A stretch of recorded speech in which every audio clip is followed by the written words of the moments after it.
మేము తరలిస్తాము వస్తాము అని చెప్పి ఇంకోవైపు చెప్తారు.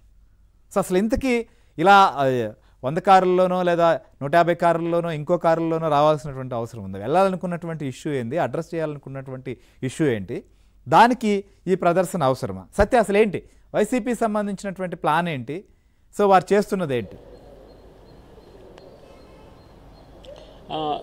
మాజీ ముఖ్యమంత్రి జగన్మోహన్ రెడ్డి ఎక్కడికైనా వెళ్తున్నారంటే చాలు ఆ పార్టీ నేతలు జనాన్ని సమీకరించే పనిలో పడతారనేది ఇదొక మరొక ఉదాహరణ. గతంలో కూడా గుంటూరు జిల్లాలో విగ్రహం ఓపెనింగ్ అంటే తమ పార్టీ కార్యకర్త ఎవరైతే చనిపోయారో అతని విగ్రహాన్ని ఓపెనింగ్కి వెళ్ళినప్పుడు సింగయ్య అనే ఒక కార్యకర్త జగన్ కారు కింద పడి చనిపోవడం జరిగింది.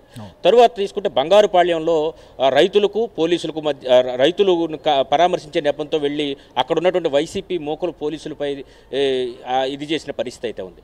అలాగే రాప్తాడులో జరిగింది, హెలికాప్టర్కి సంబంధించినటువంటి అద్దాన్ని పగలగొట్టిన పరిస్థితి అయితే ఉంది. బట్ ఆయన ఎక్కడికి వెళ్ళినా అది పరామర్శ కావచ్చు లేదా సందర్శన కావచ్చు, ఏదైనా సరే జన సమీకరణ అనేది common, law and order problem create చేయడం అనేది క్వైట్ కామన్గా జరుగుతున్న పరిస్థితి. ఇప్పుడు కొద్దిసేపటి క్రితం కొలగట్ల వీరభద్రస్వామి చెప్పినట్లు మేము జనాన్ని సమీకరిస్తాం, విశాఖపట్నం వచ్చి ర్యాలీగా వెళ్తామని చెబుతున్నారు. అంటే మనం చూస్తే కనుక నేరుగా వాళ్ళు ఆ కళాశాల ప్రాంగణానికి వెళ్ళొచ్చు, కానీ అలా కాకుండా ఎయిర్పోర్ట్కి వచ్చి జగన్తో కలిసి ర్యాలీగా వెళ్ళాలనుకుంటారు. అందుకే పోలీసులు అంటే విశాఖపట్నం సిపి కావచ్చు, అనకాపల్లి ఎస్పీ కావచ్చు, వీరిద్దరూ పర్మిషన్ ఏదైతే షరతులతో కూడిన అనుమతి ఇచ్చారు. కేవలం 10 వాహనాలు మాత్రం ఆయన వెంట వెళ్ళాలని చెబుతున్నారు.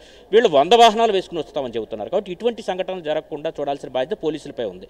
అటు మాజీ మంత్రి గంటా శ్రీనివాసరావు కూడా చెప్పడం జరిగింది, ఇంటర్నేషనల్ క్రికెట్ మ్యాచ్ ఉంది రేపు, అంతర్జాతీయంగా విశాఖపట్నం ఐటీ విషయంలో పెరుగుతున్న పరిస్థితి అయితే ఉంది. ఇటువంటి సమయంలో అటువంటి నగరాల్లో law and order problem create చేయడం ద్వారా దాన్ని ఒక ఫోకస్ చేయాలనే ప్రయత్నం కూడా ఉందని పోలీసులు భావిస్తున్న నేపథ్యంలో వారు రూట్ని కొంచెం మార్చి ఇవ్వడం జరిగింది.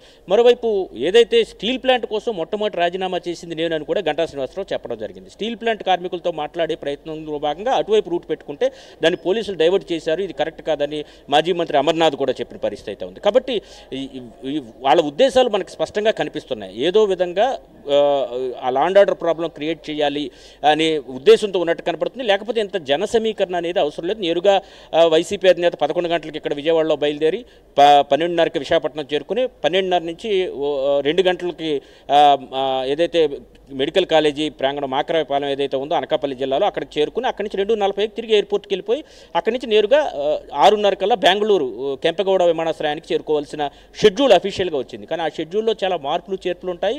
బయటికి పోలీసులకు ఒక షెడ్యూల్ చెప్తున్నా వాళ్ళు చేస్తున్న పనులు అయితే వేరే విధంగా ఉంటాయని అనుమానాలు అయితే ఉన్నాయి. ఎందుకంటే గత అనుభవాల దృష్ట్యా గతంలో 10 కిలోమీటర్లు వెళ్ళాలంటే దానికి 3-4 గంటలు ర్యాలీగా వెళ్ళిన పరిస్థితి కూడా చూసాం. కావాలని జన సమీకరణ చేసి పోలీసుల నిబంధనలన్నీ కూడా ఉల్లంఘించడం.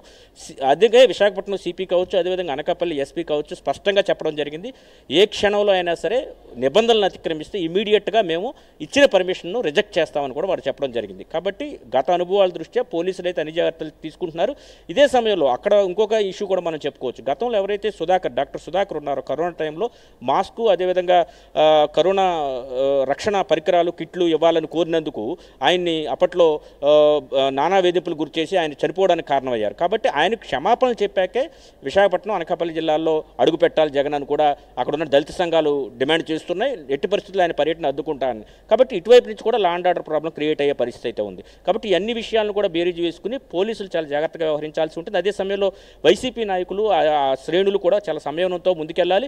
వారికి ముందు పోలీసుల కంటే కూడా వైసీపీ నాయకులు వాళ్ళందరినీ కూడా కంట్రోల్ చేసి ఈ మొత్తం యాత్రను సజావుగా లా అండ్ ఆర్డర్ ప్రాబ్లం లేకుండా ముందుకు సాగించాల్సిన పరిస్థితి అయితే ఉంటుంది. అయితే గత అనుభవాల దృష్ట్యా చూస్తే కనుక అది సాధ్యమవుతుందా లేదా అనేది మాత్రం రేపు అయితే కానీ తెలుస్తుంది. అదేవిధంగా ఇంటర్నేషనల్ ఫోకస్ కూడా ఉన్న క్రికెట్ మ్యాచ్ జరుగుతున్న నేపథ్యంలో అటు విజయనగరం నుంచి శ్రీకాకుళం నుంచి విశాఖపట్నం రావడం ఇదంతా కూడా అక్కడికి వెళ్ళే ఎవరైతే ప్రేక్షకులు ఉంటారో వాళ్ళకి కానీ ప్లేయర్స్ కానీ చాలా ఇబ్బంది గురి చేసే అవకాశం ఉంది. ఇది ఒక రకంగా ఇంటర్నేషనల్ ఫోకస్ అవ్వాలనే ప్రయత్నం కూడా దీని వెనక వైసీపీ నాయకులు భావిస్తున్నారా అనే అనుమానాలు కూడా పోలీసులు వ్యక్తం చేస్తున్న పరిస్థితి అయితే ఉంది. ఎస్ సత్యం, మీరు అన్నట్లుగా ఇప్పుడు అక్కడ ఒకవైపు ఇంటర్నేషనల్ మ్యాచ్ జరుగుతుంది, వెళ్ళేది దండయాత్రకు కాదు కదా, కాలేజీ చూసే వాళ్ళకి కాలేజీ మేమేదో నిర్మించాం చూడాలని వాళ్ళు అంటున్నారు. అక్కడ నిర్మాణాలు ఉంటాయి కదా, మీరు ప్రతిపాదించింది ఎంత, కట్టింది ఎంత, అయ్యింది ఎంత అనేటువంటిది కూటమి సంబంధించినటువంటి నాయకులు సవాల్ విసురుతున్నారు.